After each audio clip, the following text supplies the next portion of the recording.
Hit TV YouTube channels లో మీ వ్యాపార ప్రకటనలకు మరియు ప్రమోషనల్ ఇంటర్వ్యూస్ కోసం వెంటనే సంప్రదించండి. నమస్తే. కేటీఆర్ గారు ఈరోజు మాట్లాడుతూ అంటారు, ముఖ్యమంత్రి గారిని రకరకాలుగా కామెంట్లు చేస్తున్నారు. అంటే 50,000 కోట్లు అన్నారు మొన్న మూసీ సుందరీకరణకు, నిన్న 70,000 కోట్లు అంటున్నారు. ఇవాళ ఏదో అంటుండ్రు, ఏదో ఫిగర్ చెప్తా ఉన్నారు మీరు. సోదరా, ఒకసారి మీరు వినాలి. మీరు మొత్తం వింటే కనుక మీకు ఓపిక ఉంటే మీరు ఇట్లా మాట్లాడరు. ఇంట్లో కూర్చొని ట్వీట్ చేయడం సో ఈజీ అని చెప్పి మీరు ఇంట్లో కూర్చొని పాలుపోక ఏదో ఒక ట్వీట్లు చేస్తూ ఉన్నారు. But please listen to this. గౌరవ ముఖ్యమంత్రి గారు గ్రీన్ తెలంగాణ 2050లో భాగంగా RRR project, elevated corridors in cantonment, తర్వాత రేడియల్ రోడ్స్, దీంతో పాటు ఆర్టీసీలో ఎలక్ట్రికల్ బస్సెస్. మీకు తెలుసు emission norms, Bharat norms reach అవ్వడానికి మీకు ప్లస్ ఎమిషన్స్ అన్ని కట్ చేయడానికి కాస్ట్ కంట్రోలింగ్కి electric buses are the safe and best అని తెలుసు. సో అవే కాకుండా మూసీ సుందరీకరణకు ఇవన్నీ కూడా కలిసి హైదరాబాద్ కేంద్రంగా 150,000 కోట్లు ఖర్చు పెట్టబోతున్నామని చెప్పడం జరిగింది. అది కూడా ఇంకా డిపిఆర్ రెడీ కాలేదు, ఇంకేది లేదు. మీరు ఇప్పుడే గగ్గోలు పెడతా ఉన్నారు, అంత అంటున్నారు ఇంత అంటున్నారని.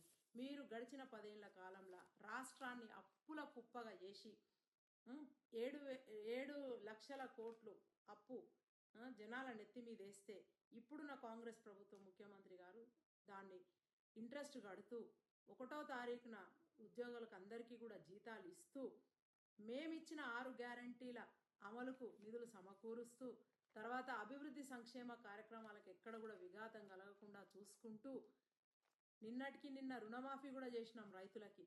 సో రైతు భరోసా కూడా ఇచ్చే దిశగా దానికి నిధులు మేము సమకూర్చుకుంటూ ముందుకు పోతున్నాం.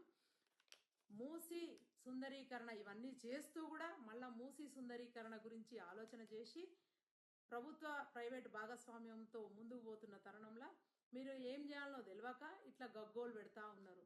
మీరు మాట్లాడతారు కాళేశ్వరం మేము 80,000 కోట్లు అనగానే మీరు గల్లీ నుంచి ఢిల్లీ దాకా లొల్లి పెట్టిన కాంగ్రెస్ వాళ్ళు అని చెప్పి మీరు మీ సారాంశం, మీ స్పీచ్ మైక్ దొరికితే మీరు అది మాట్లాడేది. అవును, మరి అంటే ఓవర్ ఏ పీరియడ్ పెరిగినాయి అంటే మనం అనుకోవచ్చు. ఇవాళున్న అంచనాలు మీరు రేపటికే తెల్లారటాలకే పెంచి 50,000 కోట్లు 80,000 కోట్ల తర్వాత 1,00,000 కోట్లు చేసి మళ్ళీ ప్రతి ఏటా దాని మెయింటెనెన్స్ ఛార్జెస్ 12,000 కోట్లు కడుతూ ఇవన్నీ గుదిబండ తయారైంది. అందరూ చెప్పిండ్రు అది వైట్ ఎలిఫెంట్ అని, మేధావులు కూడా చెప్పడం జరిగింది. దాంతో ఇప్పుడు నీళ్లు నింపడానికి లేదు, వచ్చినట్టు మళ్ళీ సముద్రంలోకి వదిలేస్తూనే ఉన్నారు. ఎత్తుడు ఎత్తిపోసుడు ఇదే పని జరుగుతూ ఉంది, తిప్పిపోసుడు.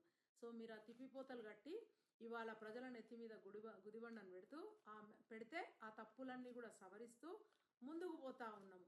సో ఇట్లాంటిది ప్రభుత్వానికి మీరు తగు సూచనలు సలహాలు ఇవ్వాల్సింది ఈ టైంలో. అంటే మీరు గతంలో కూడా మరి మంత్రిగా ఉన్నప్పుడు మరి ఐటీ మంత్రిగా అన్ని దేశాలు తిరిగి వచ్చిండ్రు, మీకు తెలుసు. సుందరీకరణ అనేది, అది మూసీ సుందరీకరణ ప్రక్షాళన అనేది ఎంత పెద్ద ప్రాజెక్టు మీకు కూడా తెలుసు.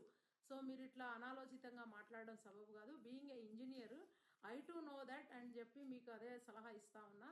మీరు మంచి సలహాలు ఇవ్వండి, సూచనలు ఇవ్వండి. చాలా కంట్రీలు తిరిగిండ్రు బ్రదర్ మీరు, మీకు నో దట్. మీకు లండన్ పోయినరు, మీరు యూకే అటైంది, అమెరికా పోయినరు, దుబాయ్ పోయినరు, అటు పోయినరు, దావోస్ పోయిన, ఇంకెక్కడెక్కడికో చాలా చోట్ల తిరిగొచ్చిండ్రు మీరు. సో అవన్నీ తిరిగినప్పుడు మేము ఎందుకు తిరిగినరు, ఏం కంపెనీలు తెచ్చిండ్రు అవన్నీ అడిగినప్పుడు కూడా మీరు ఎప్పుడు కూడా వైట్ పేపర్ ఏమో అవన్నీ కూడా ఏమి ఇవ్వలేదు. అయినప్పటికీ కూడా మేము ఎవ్రీడే, ఈవెన్ నిన్న తెచ్చిన మేము రైతు రుణమాఫీ జీవో కూడా సో ట్రాన్స్పరెంట్. సో అందరికీ కూడా చెప్పినాం, అర్హులైన రైతులందరికీ కూడా రుణమాఫీ చేస్తామని చెప్పి ఇవన్నీ చేసుకుంటా పోతా ఉన్నాము. సో చెప్పినాక కూడా మీరు ఇంకా కూడా గగ్గోలు పెడుతూ ఏం చేయాలో తెలియక ఇట్లా చేస్తే ప్రజలు ఆల్రెడీ మిమ్మల్ని పక్కన పెట్టిండ్రు ఇట్లాంటివి చేస్తేనే. సో ఇప్పటికైనా ఆలోచనతో మాట్లాడండి, ఆలోచించి మాట్లాడండి.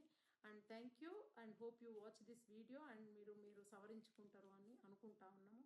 Thank you. Hit TV app ని డౌన్లోడ్ చేసుకోండి. ఇందులో short news, live news, entertainment movies అన్ని అవైలబుల్ గా ఉన్నాయి. Please download Hit TV app. Hit TV యాప్ని ఫ్రీగా డౌన్లోడ్ చేసుకోండి.